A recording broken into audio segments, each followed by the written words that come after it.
ang mga kampanya ng maraming mga kongresista at senador ay pinondohan ng mga kontraktor na nakinabang sa flood control. Kaya ginawang state witness si Secretary Bonoan dahil ituturo daw niya si dating Speaker Martin Romualdez. Opo. Kanina po meron po kayong inihain na resolusyon dyan sa Kamara, kung di ako na magkakamali, na may kaugnayan dito po sa mga rally na nangyayari nga po dyan po sa EDSA na humihimok muli sa Kongreso na imbestigahan. Ano pa po ang laman dito po sa inyo pong resolusyon po na ito at nakikita niyo po ba na ito po ay mangyayari considering ang Kamara, ang liderato ng Kamara, tila nakatutok na ngayon sa impeachment laban sa pangalawang Pangulo? Ang flood control investigation ay pinutol ng Kongreso noong September 24, 2025 dahil binuo na raw ang Independent Commission for Infrastructure. Ngunit sinara ang ICI noong Marso 31 at wala nang naging paliwanag kung bakit hindi na tinutuloy ng Kongreso ang flood control investigation. Lalo na ngayon na marami tayong mga kababayan na nananawagan para sa transparency and accountability sa mga rally ngayong araw, naiisip ko na mahirap nang iwasan ng Kongreso na sagutin kung bakit hindi pa napapanagot ang mga may kasalanan para sa mga substandard DPWH projects sa buong bansa. Sa inyong tanong kung umaasa ako na pagbibigyan nito, sa tingin ko dahil ang sagot sa mga rallies ngayong araw ng ibang mga nasa gobyerno ay sila din naman ay sumasang-ayon sa panawagan ng transparency and accountability.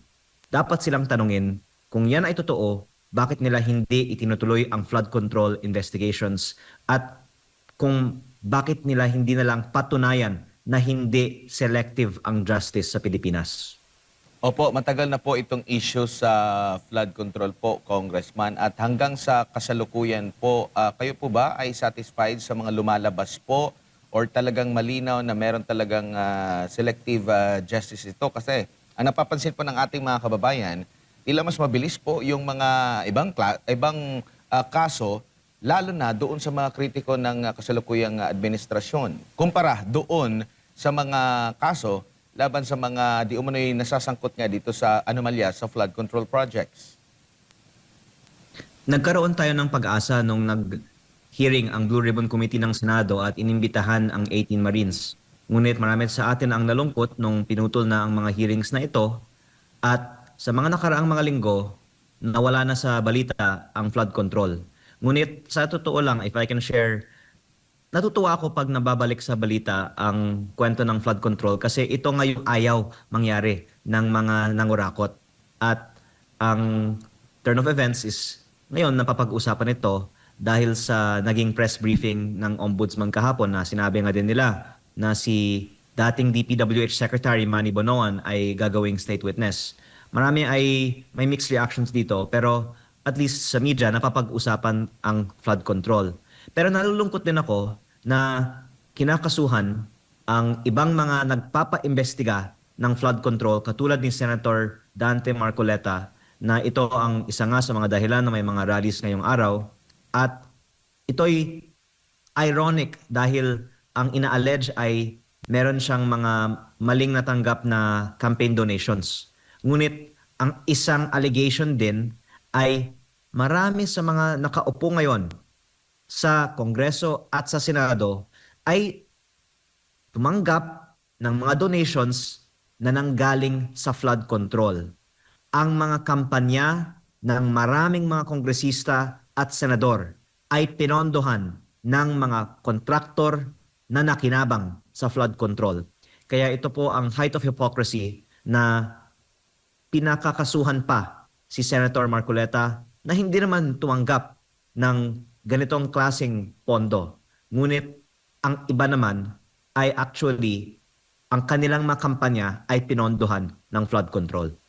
Opo. Kung sa pag-usad po ng investigasyon, lalo na sa panig po ng Senado, kasi medyo mas mahaba-haba ang naging investigasyon ng Senado ukol po dito, ano pa ba po yung mga nananatiling mga katanungan, kumbaga nabitin kayo, ano pa bang mga question kaugnay dito po sa anomalya sa flood control ang dapat pang matutukan, maimbestigahan at nang lumabas po ang katotohanan?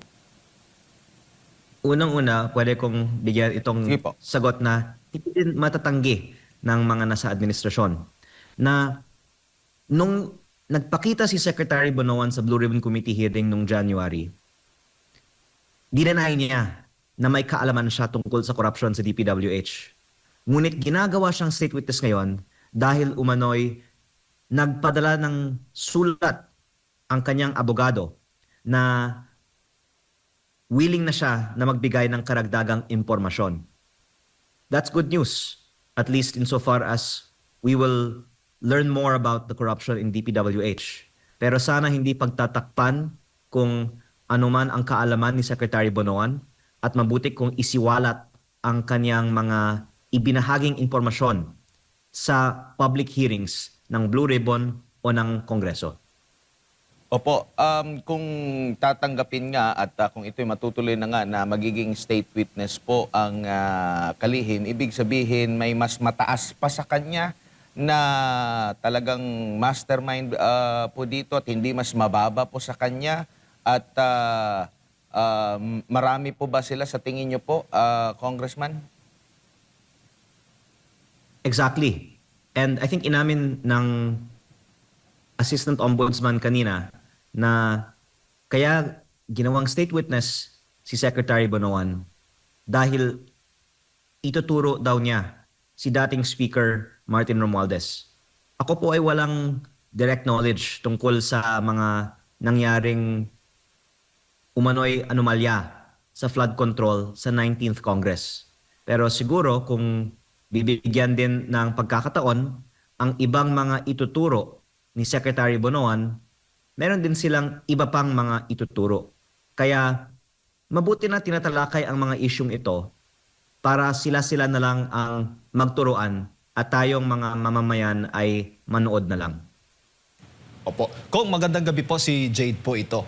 Yung pagiging state witness ni dating DPWH Secretary Bonoan, ito ho ba ay may kaugnayan rin po? Makakatulong rin ho ba ito doon sa mga, yung sinasabi po ninyo, yung inilabas pong Cabral files, ito ba'y galing mismo doon sa DPWH, sa ilalim po ng kanyang pamumuno? Magandang tanong po yan.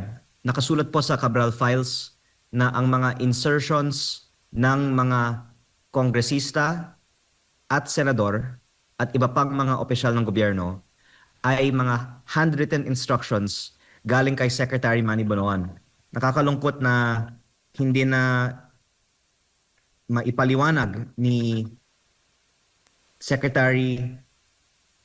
dating Undersecretary Cabral ang kanyang files, ngunit at least nandito si Secretary Bonoan para maipaliwanag ang kanyang files. Nabasa ko din na ang dahilan din na gagawing state witness si Secretary Bonoan ay essential ang kanyang testimonya para sa kaso laban sa mga dati at kasalukuyang senador. Ngunit masasabi ko base sa mga files, hindi lang naman iilan ang may mga instructions galing kay Secretary Bonoan.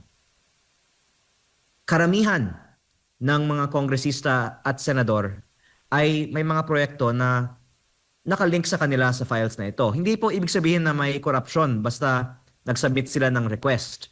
Pero ito po ay isang dapat maging basihan for further investigation. Kung nagkaroon ng transaksyon sa likod ng mga projects na in-insert sa budget na dumaan kay Secretary Bonoan at kay dating Undersecretary Cabral.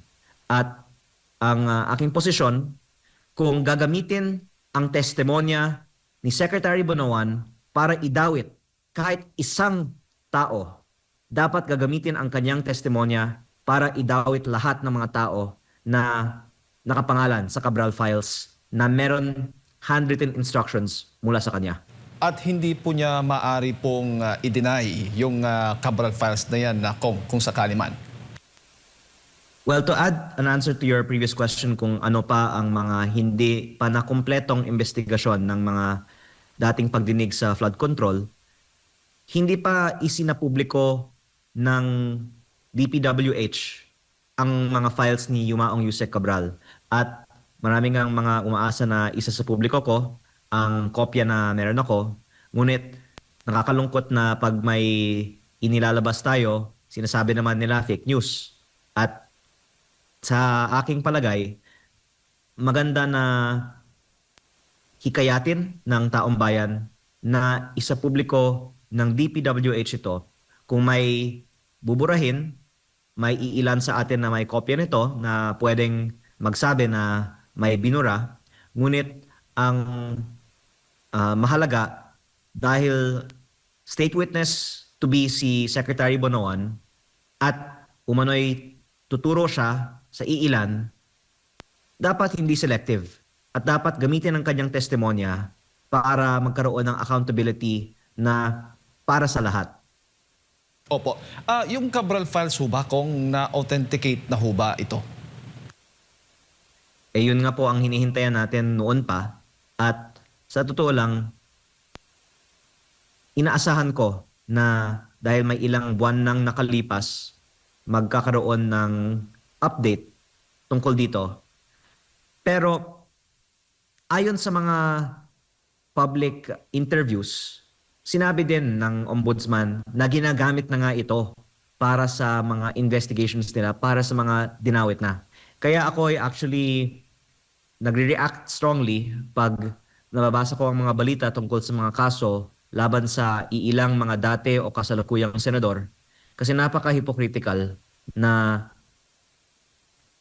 ipinalalabas natin na isa o dalawa na tao ay masama, ngunit ang mga listahang ito ay naglalaman ng mga pangalan ng 200-300 mga tao.